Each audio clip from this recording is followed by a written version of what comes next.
A possível leniência da cultura pop com o mal. Introdução.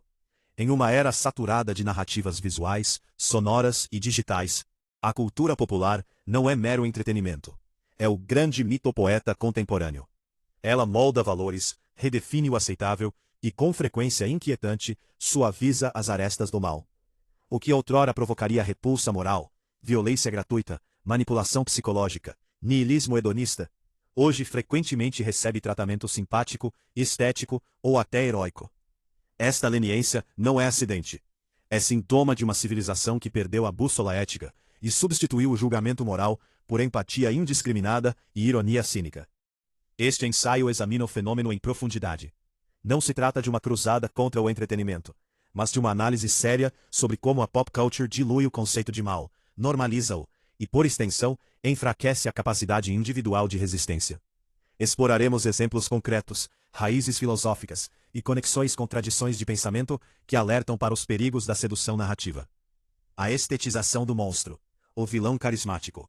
A cultura pop contemporânea transforma o mal em espetáculo sedutor. Considere o Joker de Joaquin Phoenix ou Heath Ledger.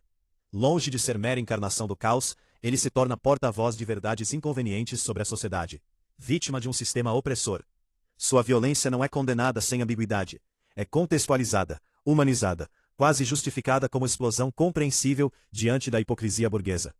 Da mesma forma, Walter White em Breaking Bad inicia como professor doente e termina como império criminoso, mas o público torce por ele até o fim. A série magistralmente constrói camadas de justificativa. Família, orgulho ferido, talento desperdiçado. O mal não é retratado como escolha radical, mas como deriva inevitável de circunstâncias. Esta narrativa ressoa com a tese de Hannah Arendt sobre a banalidade do mal. O mal não precisa de monstros de chifres, basta pessoas comuns que, passo a passo, racionalizam ações terríveis. Na música, o fenômeno é ainda mais explícito. Gêneros como o trap e certain strands do rap glorificam o traficante, o pistoleiro e o explorador sexual como encarnações de masculinidade autêntica e resistência econômica. Letras que descrevem violência extrema contra rivais ou mulheres são consumidas como poesia urbana, com o artista recebendo passes morais porque vem da rua. A dor real das vítimas desaparece sob o brilho do flow e da produção luxuosa. Esta estetização tem precedentes filosóficos. Platão, em A República, alertava que a poesia e o teatro imitam paixões baixas, e ao torná-las belas, corrompem a alma dos jovens. Aristóteles via na tragédia uma catarse, mas pressupunha uma estrutura moral clara. A pop culture moderna frequentemente abandona essa clareza, substituindo-a por ambiguidade moral performativa. A simpatia seletiva e o relativismo ético. Uma característica marcante dessa leniência é a simpatia seletiva. O mal cometido por oprimidos ou anti-heróis recebe nuance infinita. O mal cometido por figuras tradicionais, pais de família, autoridades, homens comuns, é frequentemente caricaturado como puro, irredimível e ridículo. Filmes e séries retratam com frequência o homem branco heterossexual como fonte primária de maldade estrutural, enquanto exploradores narcisistas, gangues ou ideólogos radicais ganham backstory emocional. Esta seletividade não é artística inocente. Reflete correntes ideológicas que redefinem o mal não como violação universal da dignidade humana, mas como desvio do poder dominante. Aqui surge conexão direta com a Red Pill.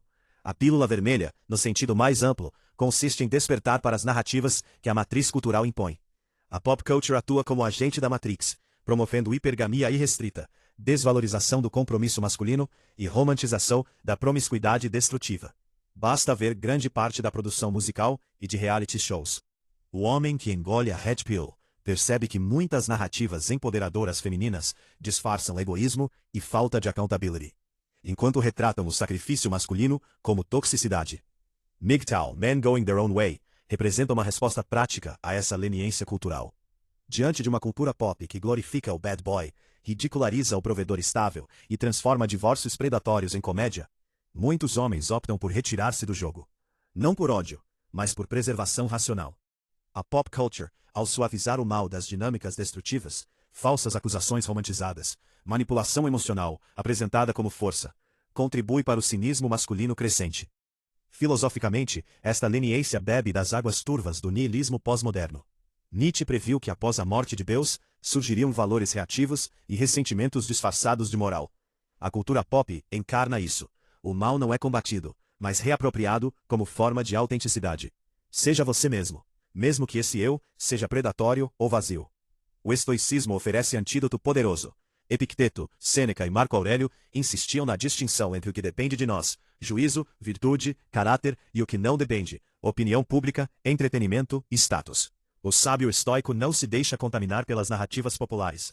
Ele julga ações pelo logos, razão universal, e não pela empatia barata ou pela estética. Marco Aurélio escrevia: "Não te deixes distrair pelos espetáculos da arena." Hoje, a arena é o streaming infinito. A pop culture promove o oposto: distração constante, identificação emocional com anti-heróis e relativismo que dissolve a responsabilidade. O resultado é uma sociedade mais frágil diante do verdadeiro mal, seja ele psicológico, social ou político. Implicações práticas. Como navegar na névoa moral. Esta leniência não é inofensiva. Ela produz efeitos concretos. Dessensibilização. Exposição repetida à violência estilizada reduz a resposta emocional natural à crueldade real, conforme estudos sobre dessensibilização midiática. Confusão ética. Gerações crescem sem vocabulário moral claro. Problema complexo torna-se desculpa para não julgar nada. Erosão da masculinidade responsável. A pop culture celebra o homem impulsivo, hedonista ou rebelde sem causa, enquanto minimiza o homem que constrói, protege e mantém disciplina. O estoicismo e a Red Pill convergem aqui. Ambos enfatizam controle das emoções, visão clara da realidade e foco no que é controlável. Praticamente, recomenda-se: consumação curada. Escolha intencional de obras que mantenham clareza moral, mesmo que sombrias, como certos filmes de Clint Eastwood ou literatura clássica. Evite binges passivos. Desenvolvimento do discernimento. Cultive o hábito estoico de questionar: esta narrativa me torna melhor ou mais fraco? Humaniza o que não deve ser humanizado. Construção paralela. MGTOW e Red Pill sugerem criar subculturas de significado, fitness, finanças, habilidades, filosofia, em vez de reagir a mainstream. O homem que domina a si mesmo não precisa da aprovação da cultura pop. Educação moral ativa. Pais e indivíduos devem contrabalançar a influência midiática com conversas francas sobre caráter, consequências e virtude. Conclusão. O preço da complacência. A leniência da cultura pop como mal não é mera questão estética. É um sintoma civilizacional profundo. Perda da fé na verdade objetiva, triunfo do sentimento sobre o julgamento e sedução do vazio nihilista embalado em alta produção. Ao tornar o mal bonito, relatável ou complexo demais, a pop culture não liberta. Ela escraviza as almas na superficialidade.